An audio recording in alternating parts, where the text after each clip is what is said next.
ফিলিস্তিনের এক শিশু একবার একটি কথা বলেছে যে আপনারা নামাজ পড়েন কয় ওয়াক্ত?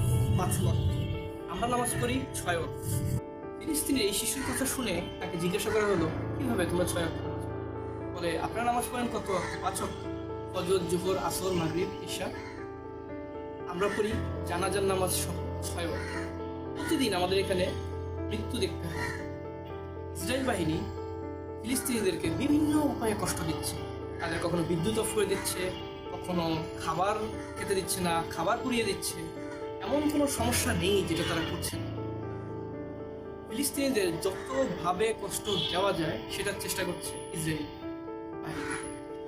তো আমরা অনেকেই হয়তো জানি না যে আসলে এই যে ফিলিস্তিনি ইসরায়েলি আগ্রাসন, মানে ইসরায়েলি যে আগ্রাসনটা এটা কেন হচ্ছে, কি জন্য করছে। তো এই বিষয়টা আমরা অন্য একটা ভিডিওতে বলবো কেন করছে। তবে এখন আমরা একটা জিনিস বলতে চাই, সেটা হচ্ছে মুসলিমদের উপর অত্যাচার চলছে। এটা মুসলিমদের উপর অত্যাচার চলছে।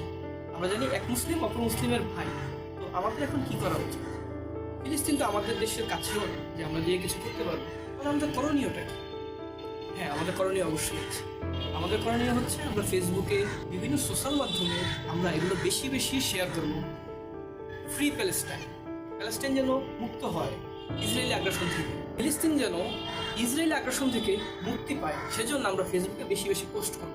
হতে পারে আমাদের 1-2টা পোস্ট থেকে কিছুই হবে না, কিন্তু যখন আমরা প্রতিনিয়ত পোস্ট করতে থাকবো এটি আস্তে আস্তে আস্তে আস্তে পুরো পৃথিবীতে ছড়িয়ে যাবে। আস্তে আস্তে ইসরায়েলের উপর একটি অন্যরকম চাপ সৃষ্টি হবে, যাতে করে তারা ফিলিস্তিনিদের উপর অত্যাচার বন্ধ করতে একটা না একটা সময় বাধ্য হবে।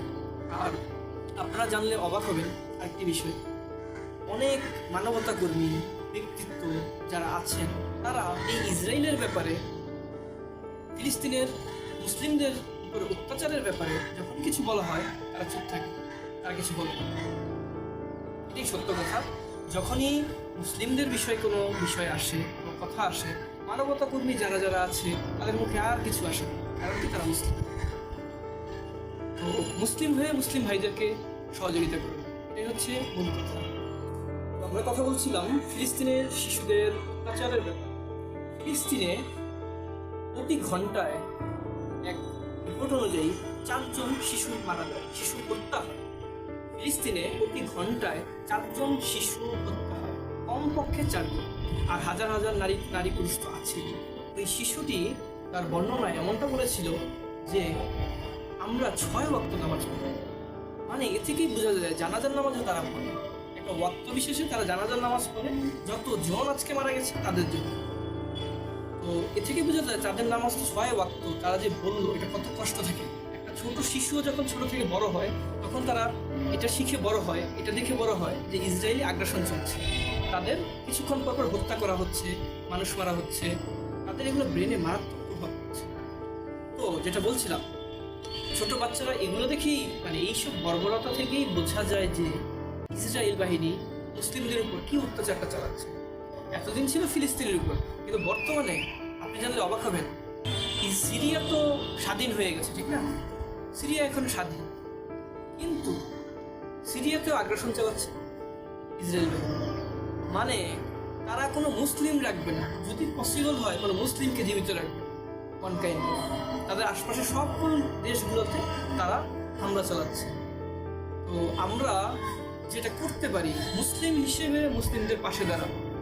তো আমরা এক মুসলিম অপর মুসলিমের ভাই, তো আমরা যেহেতু এক মুসলিম অপর মুসলিমের ভাই, আমরা অবশ্যই মুসলিমের পাশে দাঁড়াবো, মুসলিমদের পাশে দাঁড়াবো ইনশাআল্লাহ। তো আমাদের এখন যেটা করণীয়, আমরা সবাই ফেসবুকে এই কথাগুলো ছড়িয়ে দিব যে ইসরায়েল কিভাবে আগ্রাসন চলছে এবং ইসরায়েলের বর্বরতা সম্পর্কে আমরা সবাইকে অবগত করব সোশ্যাল মিডিয়ার মাধ্যমে। সোশ্যাল মিডিয়ায় প্রতিটা প্ল্যাটফর্মে আপনারা এরকম ভিডিও যেখানেই পাবেন শেয়ার করুন। ইসরায়েলি আগ্রাসন মুক্ত সিরিয়া, ফিলিস্তিন সকল মুসলমান ইসরায়েলি আগ্রাসন মুক্ত ইনশাআল্লাহ।